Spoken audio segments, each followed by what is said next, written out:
여러분, 상상해 보셨습니까? 지금으로부터 딱 3개월 뒤인 2026년 6월, 전 세계 경제가 거대한 쓰나미에 휩쓸려 휘청일 수 있다는 섬뜩한 경고가 조용히, 그러나 분명하게 울려 퍼지고 있습니다.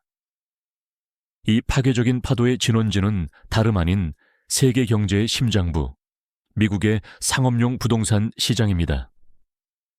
우리는 16년 전 전 세계를 공포로 몰아넣었던 리먼 사태의 악몽을 다시 보게 될까요? 어쩌면 이번 위기는 그때보다 더 깊고 예측 불가능한 그림자를 우리 삶에 들이울지도 모릅니다. 지금 이 순간에도 뉴욕 맨해튼에 스카이라인을 수놓은 화려한 고층 빌딩들은 겉으로는 견고해 보입니다. 하지만 그 이면에는 35조 달러라는 거대한 부채가 낳은 기형적인 괴물이 숨어 있습니다. 한때 기업들의 활기 넘치는 터전이었던 이 빌딩들이 이제는 마치 유령 도시처럼 텅 비어가고 있습니다. 2026년 현재 미국의 오피스 공실률은 10.4%를 넘어 사상 최고치를 경신 중입니다.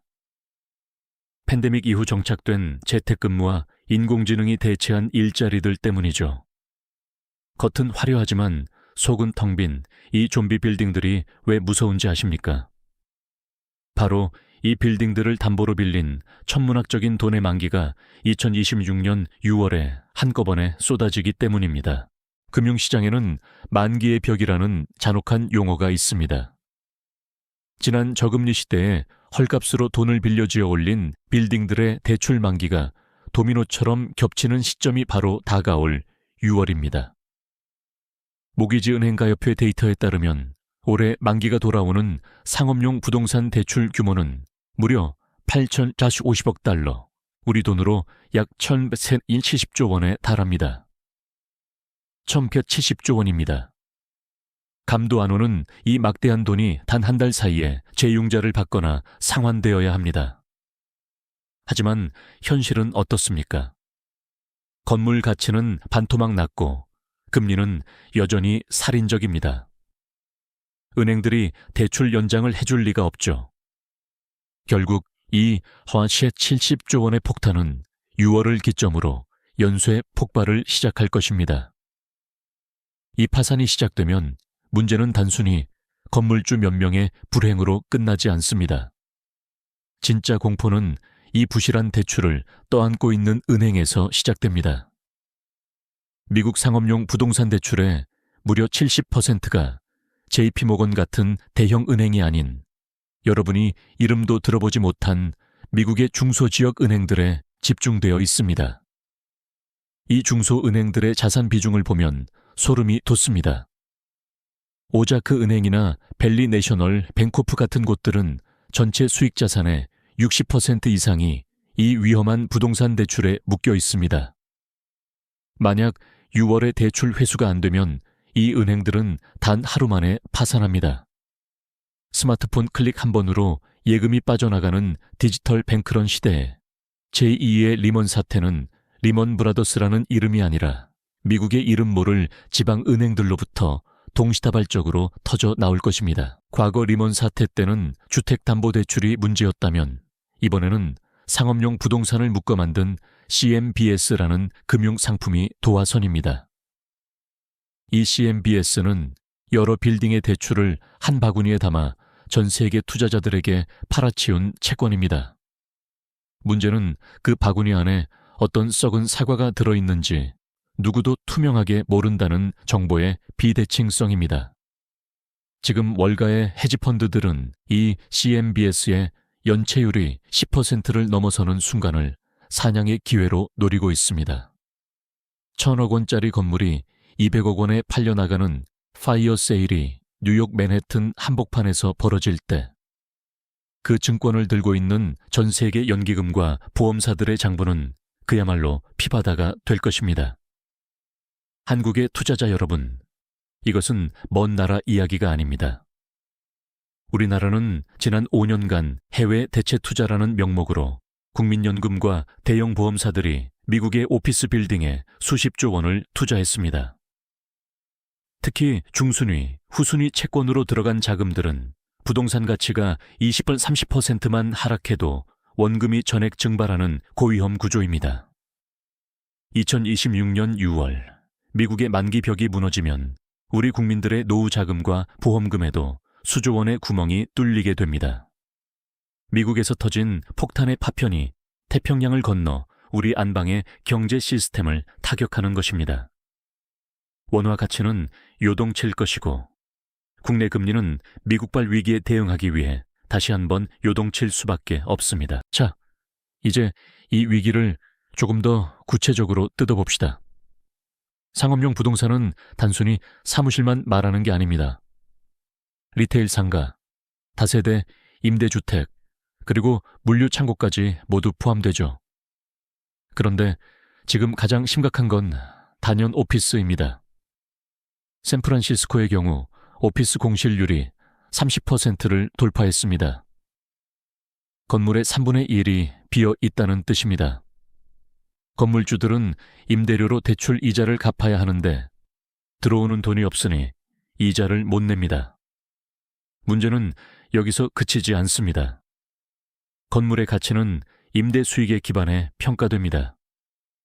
수익이 없으니 건물 가치는 폭락하고 은행은 담보 가치가 떨어졌으니 대출금을 회수하겠다고 나섭니다. 이것이 바로 죽음의 소용돌이, 데스 스파이럴입니다. 이 소용돌이가 무서운 이유는 미국 은행들의 구조 때문입니다. 미국에는 약 4,000개가 넘는 은행이 있습니다. 우리가 아는 대형 은행은 상위 몇 개뿐이고 나머지는 지역에 기반을 둔 중소은행들입니다. 이들은 지역 상권의 빌딩 대출로 먹고 삽니다. 그런데 지역 빌딩들이 무너지면 은행의 자산 건전성이 순식간에 악화됩니다. 2026년 6월에 만기가 돌아오는 1,070조 원 중 상당 부분이 바로 이 중소은행들의 대출입니다. 이들이 무너지면 미국의 실물 경제는 마비됩니다. 지역 기업들은 돈을 빌릴 곳이 없어지고 고용은 얼어붙습니다. 미국 경제의 모세혈관이 터지는 셈이죠. 그렇다면 왜 전 세계는 2008년의 교훈을 얻고도 이 지경이 되었을까요? 역설적이게도 과잉 유동성 때문입니다. 팬데믹 당시 경기 부양을 위해 풀린 막대한 자금이 갈 곳을 잃고 부동산으로 흘러 들어갔습니다. 금리가 제로에 가까웠을 때 투자자들은 조금이라도 수익률이 높은 상업용 부동산으로 몰려갔죠. 당시에는 공실률이 일시적인 현상일 거라 믿었습니다. 하지만 세상은 변했습니다. 기술의 발전이 공간의 제약을 없앴고 고금리는 그 화려했던 파티의 불을 꺼버렸습니다. 결국 35조 달러의 부채로 만든 유동성 파티의 청구서가 이제야 도착한 것입니다. 이 청구서를 받아든 한국의 상황은 더 심각합니다. 국내 증권사들은 셀다운, 즉 인수 후 재매각 방식으로 해외 부동산을 취급해 왔습니다. 건물을 사서 조각조각 나눠 개인이나 기관에 파는 방식이죠.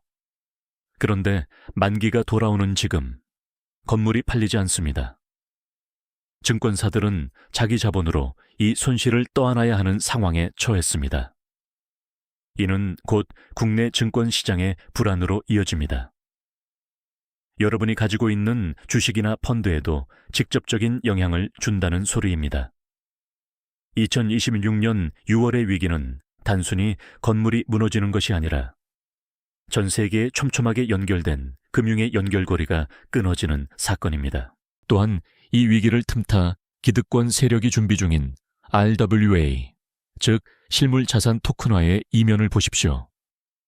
블랙록 같은 거대 자산 운용사들은 이제 부실해진 빌딩들을 조각조각 나눠서 일반 투자자들에게 팔려 하고 있습니다. 커피 한 잔 값으로 뉴욕 빌딩주가 되세요라는 달콤한 광고는 사실 자신들의 썩은 채권을 대중에게 떠넘기려는 고도의 출구 전략일 수 있습니다. 시스템이 무너지기 직전 마지막으로 물량을 받아줄 희생양을 찾는 것이죠. 2026년 하반기 화려한 마케팅으로 포장된 조각 투자 상품이 쏟아져 나온다면 여러분은 반드시 경계하셔야 합니다. 그것은 축복이 아니라 독이 든 성배일 확률이 매우 높기 때문입니다. 역사는 우리에게 가르쳐 줍니다. 준비된 자에게 위기는 기회이고 준비되지 않은 자에게 위기는 재앙입니다. 85750억 달러라는 숫자는 결코 거짓말을 하지 않습니다. 그것은 이미 예정된 미래이며 우리가 반드시 건너야 할 강입니다. 2026년 6월 미국의 텅 빈 사무실이 우리 집 앞 상점의 문을 닫게 만드는 그 나비 효과를 목격하게 될 때 여러분은 당황하는 시청자가 아니라 냉철하게 다음 수를 두는 투자자가 되어 있어야 합니다. 월가의 내부자들을 주목하십시오. 최근 월가의 전설적인 투자자들이 현금 비중을 극도로 높이고 있다는 뉴스, 그냥 지나치셨습니까? 그들은 이미 6월의 파국을 대비하고 있습니다. 대중에게는 시장이 견고하다고 말하면서 뒤에서는 가장 먼저 비상구를 향해 뛰고 있는 것이죠. 그 비상구가 바로 금과 비트코인입니다. 중앙은행이 통제할 수 없는 자산으로 불을 옮겨두는 것입니다. 35조 달러의 빚더미가 무너질 때 디지털 코드와 황금만이 그들의 불을 보존해 줄 것을 알기 때문입니다. 자, 그렇다면 우리는 이 거대한 붕괴의 서막 앞에서 무엇을 준비해야 할까요? 공포에 질려 마냥 손 놓고 있을 수는 없습니다. 위기는 언제나 부의 거대한 재편을 동반합니다.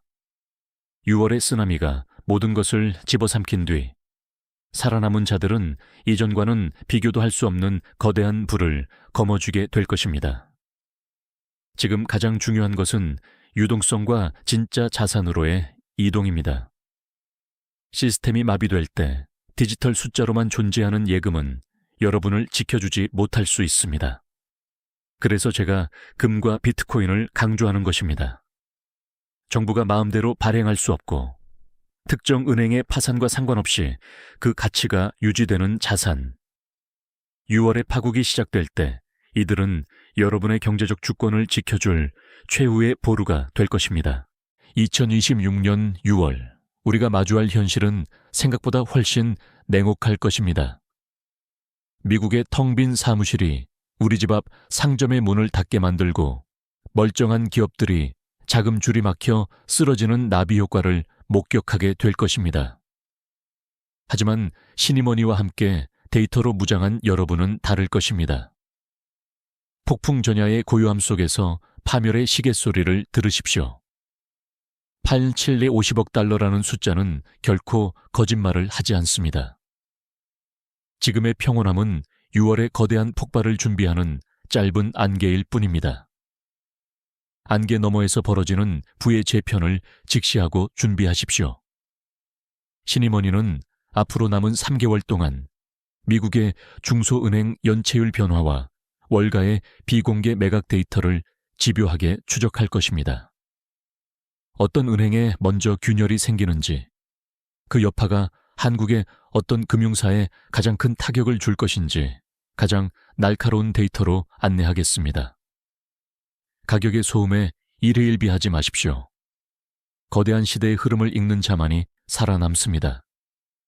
35조 달러의 부채 위기가 낳은 이 잔혹한 드라마의 끝에서 여러분은 준비된 승자가 되어 그 폐허 위에서 새로운 기회를 잡아야 합니다. 마지막으로 우리가 주목해야 할 신호는 바로 미 연준의 금리 정책 변화와 상업용 부동산의 세부 지표들입니다. 연준이 금리를 동결하거나 인하하더라도 이미 망가진 빌딩의 펀더멘털은 회복되지 않습니다. 오히려 금리 인하가 시작된다는 것은 경제 시스템에 치명적인 고장이 났다는 항복 선언일 수 있습니다. 뉴욕의 빌딩 가치 하락은 이제 런던, 도쿄, 그리고 서울까지 번지고 있습니다. 이 거대한 도미노의 첫 번째 조각이 쓰러지는 날이 바로 2026년 6월입니다. 여러분, 다시 한번 강조합니다. 6월은 멀지 않았습니다. 지금 당장 여러분의 포트폴리오를 점검하십시오. 부채가 많은 자산은 정리하고 유동성을 확보하며 시스템 밖의 안전 자산에 관심을 가져야 합니다. 위기의 파도가 덮치기 전에 미리 높은 곳으로 대피하는 사람만이 다음 세대의 부를 주도하게 될 것입니다. 오늘 다룬 2026년 6월 파산 예고 시나리오. 이제 여러분은 어떤 선택을 하시겠습니까? 불확실한 미래는 공포가 아니라 준비된 자에게는 일생일대의 축제입니다. 시장의 광풍 속에서도 흔들리지 않는 시니머니만의 데이터 나침반으로 여러분의 소중한 자산을 끝까지 지켜내겠습니다. 오늘 영상이 여러분의 시야를 넓히고 다가올 위기에서 생존 전략을 짜는데 조금이라도 도움이 되셨다면 좋아요와 구독 부탁드립니다. 긴 시간 함께해 주셔서 진심으로 감사합니다.